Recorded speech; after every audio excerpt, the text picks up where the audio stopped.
네, 오병이어를 두 번에 걸쳐서 말씀을 나누고자 합니다. 오늘은 목자 없는 양, 목자 없는 양이라는 주제로 말씀을 나누고자 합니다.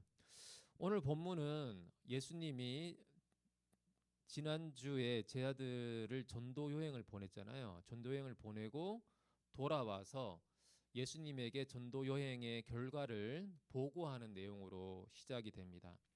예수님은 12제자들을 둘씩 짝지어서 다음 주에 우리도 실습해 볼 텐데요. 더러운 귀신을 내쫓고 병을 고치는 능력을 주시고 회개할 수 있도록 전파하는 그런 전도 여행을 보내셨습니다. 그래서 제자들이 돌아와서 자신들이 경험했던 내용들을 신나서 예수님께 막 보고를 하고 있었을 것 같아요. 근데 예수님이 한적한 곳으로 가서 쉬도록 그렇게 배려를 하십니다. 여행으로 지쳐 있기 때문에 휴식이 필요함을 아셨어요. 그리고 지금도 너무나 많은 사람들이 몰려와서 이제 먹을 것을 이제 먹을 수 있는 여유조차 없는 그런 분주함 속에 있었기 때문에 한적한 곳에 가서 좀 쉬자라고 그렇게 얘기하시고 사람들을 피해서 배를 타고 한적한 곳으로 이제 가셨어요. 그 한적한 곳이 어디입니까?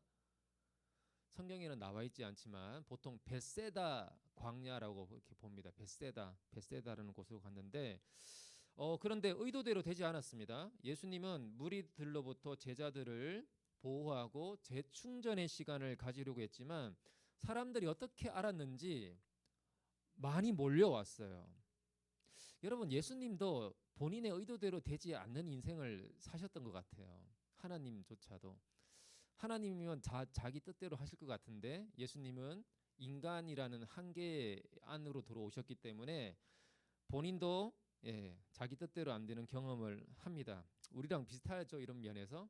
여러분이 휴가 계획을 세우고 뭔가 이렇게 쉴 계획을 세웠는데 다른 사람들 때문에 방해를 받고 갑작스러운 상사의 명령으로 야근을 해야 되고 그러면 화가 나겠죠. 화가 날 것 같아요. 본인의 의도대로 되지 않을 때 사람들은 대체로 짜증을 내기 마련인데요. 예수님과 제자들은 어떻게 반응을 했을까요? 오늘 본문 33절에 보면 이런 게 있죠. 모든 마을에서 도보로 달려와서 예수님과 제자들이 탄 배보다 먼저 갔다라고 되어 있습니다. 예. 그곳에 달려와 그들보다 먼저 갔다. 여러분, 이걸 그냥 읽으면 그런가 보다 하는데 여러분 생각해 보세요. 배보다 사람이 빠를까요? 아무리 빨리 달려도. 배 타보신 분, 배보다 사람이 빠를 수가 없어요.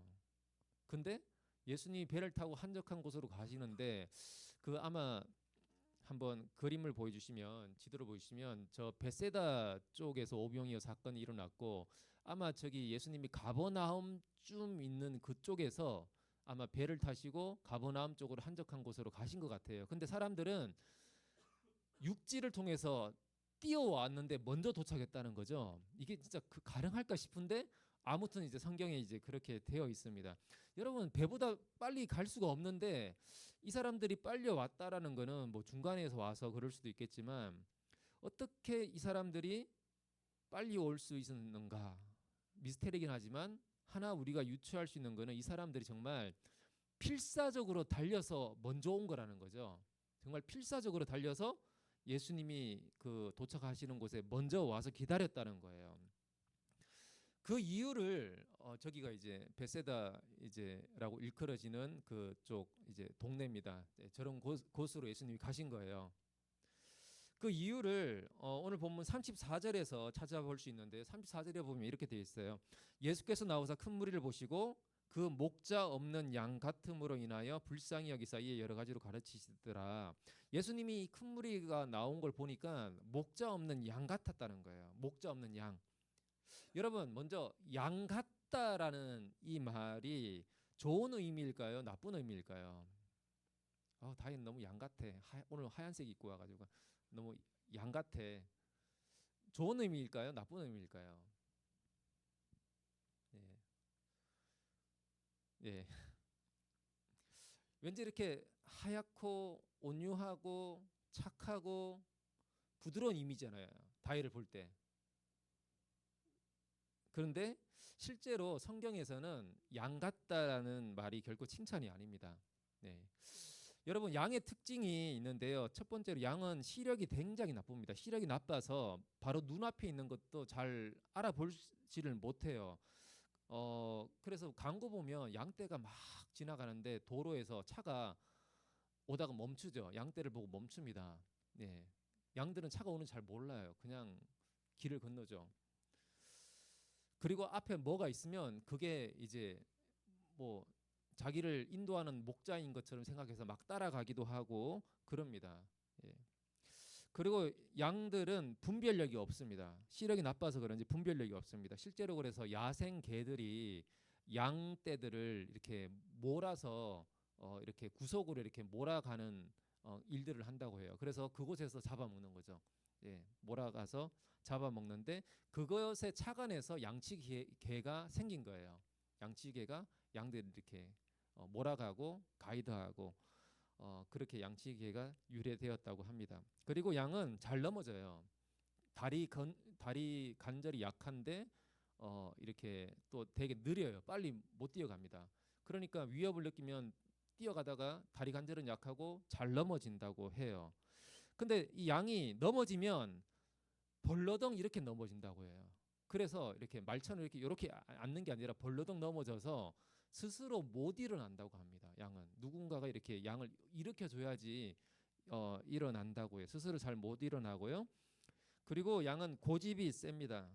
고집이 세서 자기가 풀을 뜯어 먹는 그 장소에 꽂히면 그 장소만 계속 갑니다. 풀을 다 뜯어 먹어서 풀이 없는데도 불구하고 또 그곳에 가요. 새로운 곳에 가서 뜯어 먹어야 되는데 그곳에 가고 한 번 자기가 똥을 싼 그 장소에 가면 그곳에 계속 간다고 합니다. 똥이 나더라도 계속 그곳에 간다고요. 그러니까 자기가 갔던 길을 자기가 경험했던 길을 그대로 왔다 갔다 하는 성격이 있다고 해요. 다른 길을 절대 가지 않습니다. 그 정도로 고집이 세요. 그리고 양은 방어력이 제로입니다. 예, 잘 안 보이고 느리고 잘 넘어지고 못 일어나니까 쉽게 맹수에게 잡아먹히는 그런 약한 동물이에요. 예. 그래서 성경에 보면 이사야서 53장 6절에 보면 이런 말씀이 있습니다. 우리는 다 양 같아서 그릇 행하여 각기 제 길로 갔거늘 이렇게 돼 있어요. 우리가 다 양 같대요. 그래서 그릇 행한대요. 그릇 행한다. 잘못을 행한다는 거죠. 그러니까 분별력이 없으니까 이게 잘못인지도 모르고 그냥 그걸 한다는 거예요. 그리고 각기 제 길로 간대요. 그러니까 다 여러분이 다 자기만의 길을 간다는 거예요. 예. 그걸 근데 고집스럽게 자기 길을 간다는 거죠. 그게 양의 특징이라는 거죠. 그래서 앞을 잘 못 보고 또 분별력이 없고 미련하고 고집이 세서 자기 멋대로 가다가 위험에 처해서 이제 생명을 잃기 쉬운 그런 존재가 양 같다라는 말의 의미입니다. 그래서 양은 누가 필요합니까? 양은 목자가 반드시 필요해요. 목자가 반드시 필요합니다. 목자가 없으면 양은 바람 앞에 촛불과 같은 그런 위태로운 존재입니다. 목자가 없으면 살 수 없는 존재라는 것을 다른 표현으로 하면 양 같다는 거예요. 근데 양 같은데 오늘 본문에 이 무리는 어떤 양이에요? 목자가 없는 양이라는 거죠. 그러니까 목자가 없는 양이니까 굉장한 위기에 빠져 있는 그런 상태라는 것을 예수님은 보신 겁니다. 여러분 우리가 살아갈 때 사람들은 스스로 공부하고 노력하고 또 실력을 쌓으면 앞을 내다보고 또 그것을 예측하고 계획을 세우고 잘 대처하고 그렇게 살아갈 수 있다라고 생각합니다. 혹은 재력과 힘을 갖추면 나는 양이 아니라 나는 사자야. 그렇게 보이는 사람들도 있지만 성경은 그 모든 게 착각이라고 이렇게 말해주고 있는 거죠. 인생을 살다 보면 정말 이사야서의 말씀이 맞다라는 것을 점점 알게 됩니다. 정말 한 치 앞도 내가 잘 못 보는구나. 내가 옳다고 생각했지만 뒤돌아보니까 다 어리석은 선택이었구나. 내가 정말 고집이 셌구나. 그래서 내가 이렇게 손해를 보고 있구나. 우주 만물과 이 절대적인 시간 앞에서 나라는 존재, 내게 허용된 시간이 얼마나 유한하고 작은지 점점 깨닫게 됩니다. 나이가 먹을수록. 그래서 장년층으로 올라갈수록 종교를 믿는 사람들이 늘어나요. 점점 늘어납니다. 오늘 본문에서 사람들이 왜 이렇게 배를 쫓아갑니까? 예, 쫓아갈 수 없는 그 속도를 왜 이렇게 열심히 달려서 예수님께 나아갑니까? 자신들의 삶이 목자 없는 양이라는 거를 잘 안 거예요. 이 사람들은 자신들이 진짜 목자가 없는 양 같은 인생이라는 것을 너무나 잘 알았습니다. 그들은 살고자 목자를 찾아간 거죠. 그래서 예수님께 몰려왔던 수많은 이 사람들은 자신들의 인생이 정말 목자가 없는 양 같은 그런 위기의 가운데 있다는 것을 알고 목자를 찾아서 예수님 앞에 필사적으로 달려온 거예요. 그 중에 여러분과 저도 있는 거죠. 어떻게 보면. 그래서 예수님도 이 사람들을 정확하게 보셨어요. 우리 다시 그 34절 말씀을 보시면 예수께서 나오사 큰 무리를 보시고 그 목자 없는 양 같음으로 인하여 어떻게 하셨어요? 불쌍히 여기셨다라고 되어 있어요. 그러니까 양 같음, 목자 없는 양 같았기 때문에 불쌍히 여기신 거예요. 그리고 여러 가지로 가르치셨습니다. 목자 없는 양이라는 거죠. 예수님의 눈에, 절대자의 눈에 보니까 너무나 불쌍한 존재였어요. 이들의 삶이 벼랑 끝에 있는 그런 인생이었다라는 것을 볼 수 있는 거죠. 그래서 예수님 마음이 불쌍한 마음이 들었어요. 이 원어의 의미가 뭐냐면 긍휼로 마음이 움직인다는 거예요. 긍휼 때문에 마음이 이렇게 움직이는 것을 의미합니다. 여러분 그 한자성어에 보면 그 애간장이 녹는다. 내가 너 때문에 애가 탄다. 막 부모님한테 그런 얘기를 들어보셨습니까? 예, 너 때문에 애가 탄다. 아, 정말 애간장이 녹는다. 그런 표현이 있는데 그게 어디서 왔냐면 한자성어에 모원단장이라는 한자성어가 있어요. 모원단장. 엄마 원숭이의 끊어진 창자라는 의미인데 이 말에서 긍휼, 불쌍히 여김이라는 의미가 이제 나옵니다. 이게 무슨 이제 에피소드냐면 진나라의 환원이라는 사람이 총나라를 치려고 공격하려고 양자강을 배를 타고 양자강 계곡을 가고 있는데 자기 병사 중에 한 사람이 새끼 원숭이를 잡았어요.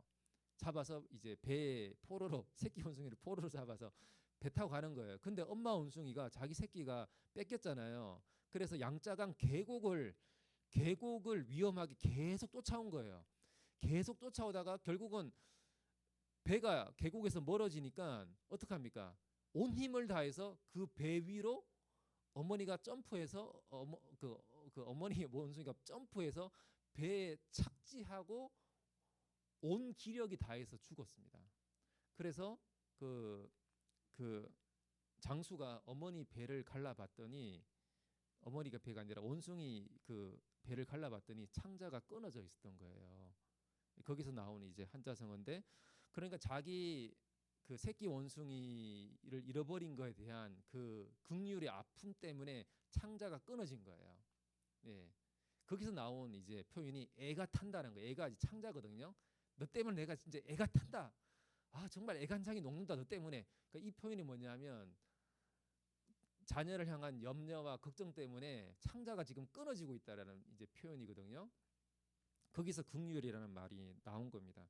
그러니까 몹시 걱정스럽거나 안타까운 마음 그런 걸 표현해요. 집 나간 탕자를 기다리는 아버지의 마음 이런 표현을 할 때 사용합니다.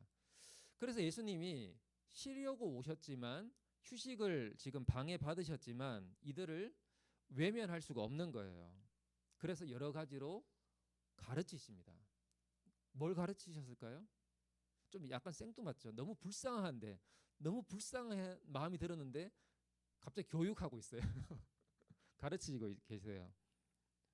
무엇을 가르치셨을까 잘 알 수는 없지만 같은 이 오병이어 사건을 다룬 요한복음 6장에 보면 이런 말씀이 있습니다. 요한복음 6장 31절에서 35절 말씀 보면 이렇게 되어 있어요. 기록된 바 하늘에서 그들에게 떡을 주어 먹게 하였다 함과 같이 우리 조상들은 광야에서 만나를 먹었나이다. 예수께서 이르시되 내가 진실로 진실로 너희에게 이르노니 모세가 너희에게 하늘로부터 떡을 준 것이 아니라 내 아버지께서 너희에게 하늘로부터 참 떡을 주시나니 하나님의 떡은 하늘에서 내려 세상에 생명을 주는 것이니라. 그들이 이르되 주여 이 떡을 항상 우리에게 주소서. 예수께서 이르시되 나는 생명의 떡이니 내게 오는 자는 결코 줄이지 아니할 터이요 나를 믿는 자는 영원히 목마르지 아니하리라. 그러니까 이 말씀이 오병이어 사건 이후에 예수님이 하신 말씀이에요. 그 맥락이 뭐냐면 사람들이 우리가 당신을 믿을 만한 표적이 뭡니까? 이렇게 물어요. 우리가 당신을 믿을 수 있는 표적이라도 좀 보여주십시오. 그렇게 요청한 것에 대해서 예수님이 이 사람들이 모세 때는 이스라엘 백성들은 하나님이 모세를 통해서 하늘로부터 만나를 내려서 먹게 했습니다. 광야에서 먹었습니다. 그러면 당신은 우리한테 보여줄 표적이 뭡니까? 이렇게 물은 거예요. 그러니까 이 사람들은 오병이어 사건을 경험했지만 계속 궁금했던 거예요. 당신의 출처가 뭡니까? 저 요한복음 말씀 보면 계속 반복되는 내용이 한 5번, 4번 반복되는 단어가 있는데 뭐냐면 하늘이에요. 하늘에서 내려왔고 하늘에서 참떡을 주고 우리 조상들은 하늘에서 떡을 먹었다. 뭐 내려온 떡을 먹었다. 하늘이에요. 그러니까 계속 이 사람들은 궁금한 거예요. 당신의 출처가 뭡니까? 모세는 하늘에서 하나님의 보냄받은 선지자로서 하늘로부터 온 떡을 우리 조상들한테 먹였는데 당신이 이렇게 오병이어 기적도 행했지만 당신의 출처가 뭡니까? 우리가 당신을 믿을 수 있습니까? 그렇게 물은 거예요.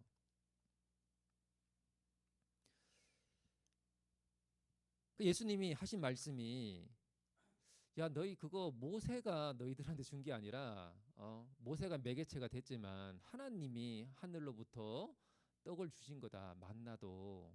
그러면서 예수님이 하신 말씀이 뭐냐면 하나님의 떡은 하늘에서 내려서 생명을 주는 떡인데 결국 하늘에서 내려온 그 생명의 떡이 누구냐 하면 바로 나다라고 예수님 말씀하시죠. 다시 얘기하면 나도 하늘로부터 온 출처가 맞다. 하늘로부터 내려온 생명의 떡이 맞다라고 말씀을 합니다. 이 사람들의 질문이 사실 중요한 질문이긴 해요. 참 생명은 하늘로부터 옵니다. 그러니까 하나님으로부터 오는 거예요. 이 땅에서 오는 게 참 생명이 아닙니다. 하늘로부터 내려오는 것이 하나님으로부터 오는 것이 참 생명을 주는데 예수님이 바로 자기가 그 생명의 떡이라는 것을 말씀해 주고 있는 거죠. 여러분 출애굽 후에 광야에서 이스라엘 백성들은 정말 목자 없는 양과 같은 신세였습니다. 그들은 구름과 불기둥이 아니었으면 그 사막의 추위와 더위로부터 생존할 수가 없었어요. 그리고 하늘에서 공급하는 만나가 아니었으면 그들은 생존할 수가 없었습니다. 그래서 만나가 이스라엘 백성들의 육신의 생명을 유지시킨 것처럼 예수님 자신이 하늘로부터 와서 생명을 주는 떡이라는 것을 말씀해 주고 있습니다. 그래서 여러분 이 오병이어 사건은 출애굽 광야에서의 이스라엘 백성들에게 만나를 내려주시고 인도하신 하나님을 예수님이 더 새롭게 재현하고 있는 거예요. 더 새롭게 재현하고 있습니다. 단순히 육신의 생명만을 유지시키는 그런 만나를 넘어서는 참된 생명을 주는 떡으로서 내가 왔다라는 것을 예수님이 보여주고 있는 것이죠. 자, 그런 마음으로 불쌍히 여기시면서 무리들을 가르치시는데 그래서 예수님이 가르치시는 것은 단순히 교육 이상의 목자의 음성을 들려주는 겁니다. 목자의 인도하심을 보여주는 거예요. 목자가 없는 양들에게 목자의 음성을 들려주고 목자의 돌봄을 이제 보여주는 것이 예수님의 가르침입니다. 근데 날이 저물어 갔어요. 제자들은 예수님 그 설교를 하도 옆에서 많이 들어서 여러분 마찬가지잖아요. 제 얘기를 계속 많이 들으면 나중에는 식상합니다. 그러니까 예수님 설교도 점점 제자들한테 그랬던 것 같아요. 이렇게 너무 설교가 길었어요. 그래서 제자들이 이것은 빈들이고 이제 어두워졌습니다. 이제 설교를 끝내야 될 시간이 됐습니다. 예수님 저녁 먹을 시간이 됐으니까 이 사람들 이제 보내서 이제 식사하라고 보내야 됩니다.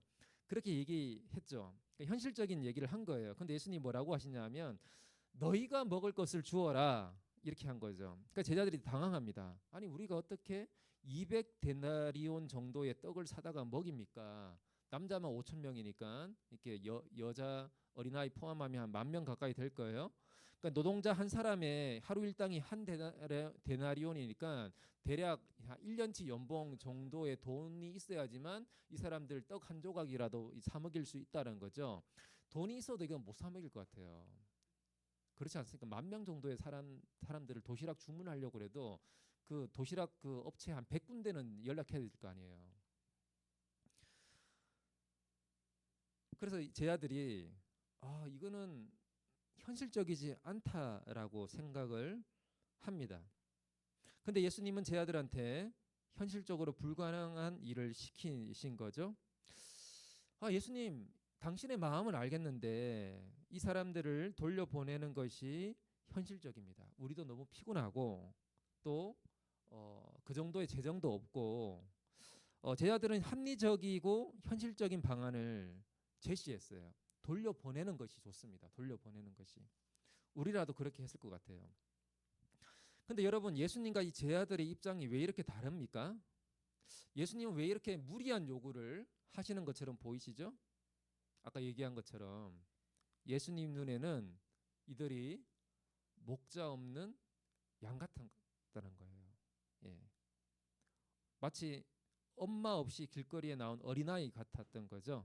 그래서 긍휼한 마음이 예수님 마음에 끌어올랐어요. 정말 어린 자녀 같은 거예요. 저녁 시간에 되었는데 배가 고픈데 자녀라고 생각하면 그냥 네가 알아서 밥 챙겨 먹어라. 나도 힘들다야. 이렇게 안 하죠. 어떻게든 챙겨서 먹이고 싶은 거잖아요. 그런 마음으로 예수님은 이들을 보내고 싶지 않았습니다. 반면에 제자들은 이 무리들이 섬김의 대상이긴 하지만 딱 사역의 대상 그 정도였어요. 자신들의 한계를 넘어서면서까지 이들의 삶을 책임질 마음은 없었던 것 같아요. 근데 예수님은 그게 아니었습니다. 여러분 불쌍히 여기고 긍휼한 마음을 가진다고 할 때 그거는 단순히 감정이 아닙니다. 감정도 있지만 그 감정과 함께 반드시 어떤 행동을 낳습니다. 긍휼의 마음은 그 마음이 반드시 행동으로 이어지게 됩니다. 왜냐하면 가만히 둘 수 없기 때문에 긍휼히 여기는 그 대상을 향해서 가만히 둘 수가 없어요. 그래서 행동으로 이어지게 됩니다. 오늘 본문은 우리가 읽으면 읽을수록 우리가 정말 제자들의 입장에 처했다고 생각하면 정말 너무나 현실적이지 않고 너무나 무리한 요구처럼 보입니다. 우리는 성경이 신앙이 상식과 현실에 부합해야 되는 것을 이제 성경도 그런 것들을 가르치죠. 신앙이 비상식적이거나 이렇게 현실을 도외시하는 것이 무조건 신앙적인 행위가 아니라는 것을 우리는 너무나 잘 알고 있습니다. 근데 또 한편으로 성경은 때로는 우리의 신앙이 상식과 현실을 넘어서야 할 때도 있다라는 것을 가르쳐 줍니다. 오늘 본문이 딱 그런 것 같아요. 언제 그런 거예요? 근데 언제 현실과 상식을 넘어서는 그런 방향으로 우리의 신앙이 믿음이 나가야 된다라고 성경은 우리에게 말해주고 있습니까? 언제 그런 거예요? 오늘 본문에 보니까 사랑과 긍휼이 그렇게 만들어요. 사랑과 긍휼이. 이상하게 사랑과 긍휼은 현실을 넘어서게 만드는 힘이 있습니다. 현실이 아무리 중요해도 그것을 초월하게 만드는 힘이 있습니다. 사랑과 긍휼의 마음은 그래요. 단적으로 얘기하면 연애해 보신 분들은 알겠지만 결혼하신 분은 잘 아시겠지만 비상식적인 행동들을 하게 됩니다. 늦은 밤 차가 끊기는 그 시간에도 데려다 주고 자기는 못 돌아올 것이 보이는데도 데려다 주고 그런 일들을 막 해요. 초반에 그런 일들을 막 합니다. 예, 2시간씩 이렇게 데려주고 자기는 차가 끊겨서 못 돌아오더라도 그냥 갑니다. 그냥 비상식적이죠. 그런 경험들이 없으신가요? 그러다 나중에 정신 차리고 이제 후회를 하긴 하지만 돈이 없는데 막 비싼 선물을 막 해줘요. 제 조카가 이제 20살이 돼서 어, 알바를 경험해 본다고 해서 쿠팡 물류센터 가서 알바를 했어요. 그러니까 대부분 그 밤새도록 그 알바를 하는데 생수병 이런 거 잔뜩 몇 트럭씩 들어오면 진짜 너무 힘들대요. 자기도 하다가 중간에 그냥 도망갈까 생각을 여러 번 했대요. 너무 힘들어서. 그래서 억지로 주변에 이제 베테랑인 분이 계속 자기를 토닥토닥하면서 이렇게 붙들어서 결국 그 하루를 알바를 하고 왔대요. 근데 알바비가 좋긴 한데 너무 힘들었대요. 그래서 그 하루 하는 것도 너무 힘들어서 중간에 뛰쳐나오려고 했는데 그 제 조카의 아는 분 중에 또 비슷한 또래에 있는 친구가 쿠팡 물류센터 하루를 며칠이나 했어요. 며칠이나 하고 온몸에 파스 붙이고 너무 힘들어서 그 알바비를 모았어요. 그 모은 알바비를 어떻게 했을까요? 다 모아서 여자친구 팔찌를 사줬어요. 그걸 안 그 친구의 어머니가 어떻게 했을까요? 너무 열받은 거죠. 아니 자기 아들을 이렇게 밤새도록 고생해가지고 막 했는 알바비를 여자친구 팔찌에다 다 쏟아부은 거야. 그러니까 어머니는 너무 또 이제 딱한 거죠. 그게 그런 게 있는 것 같아요. 사랑하고 그런 마음이 들면 그런 상식을 초월하는 행동들을 합니다. 그러니까 하나님이 그러신 거죠. 예수님이 모든 인류에 대한 하나님에 대한 상식이 있잖아요. 하나님이라면 전능하신 분이고 초월적인 분이고 그런 상식이 있는데 예수님은 그런 상식을 뒤엎고 하늘에 계신 분이 하늘 영광을 버리고 한계에 갇힌 이 땅에 인간이 되시고 십자가에서 죽으셨잖아요. 사랑 때문에 하나님이 세상을 이처럼 사랑하사 그래서 내려오신 거잖아요.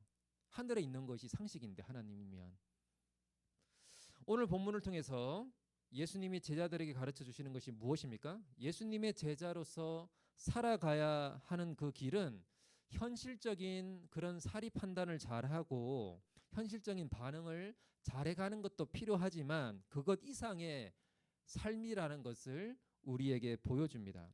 예수님의 제자로서 살아가는 길은 예수님이 행하시는 그 일들에 대한 믿음의 길이라는 거죠. 믿음의 길이에요. 근데 어떤 믿음이냐? 어떤 믿음이에요? 믿습니다 해서 어떤 능력을 막 드러내는 그런 믿음입니까? 문제를 해결하는 어떤 기적과 능력을 드러내는 그런 믿음이에요? 그런 믿음이라기보다는 사랑과 긍휼에서 나오는 그래서 현실의 한계를 넘어서게 만드는 그런 믿음의 길을 가야 한다라고 말씀해 주고 있습니다. 여러분 우리 또한 우리 뜻대로 되지 않는 현실들을 많이 경험하죠. 그때 불안하고 짜증도 나고 그렇지 않습니까? 복잡하게 얽힌 현실과 상황에서 어떻게 하면 내가 이 현실을 잘 풀어갈 수 있을까? 하나님의 능력을 끌어오는 믿음을 갖고 이 현실을 잘 해결하면 좋겠는데 근데 오늘 본문에서 말하는 믿음은 하나님의 능력을 끌어와서 내 문제를 해결하기 위한 그런 믿음이 아니라 사랑과 긍휼에서 시작된 놀라운 기적의 믿음이었습니다. 그래서 우리는 예수님 안에 거하는 삶이 굉장히 중요한 거죠.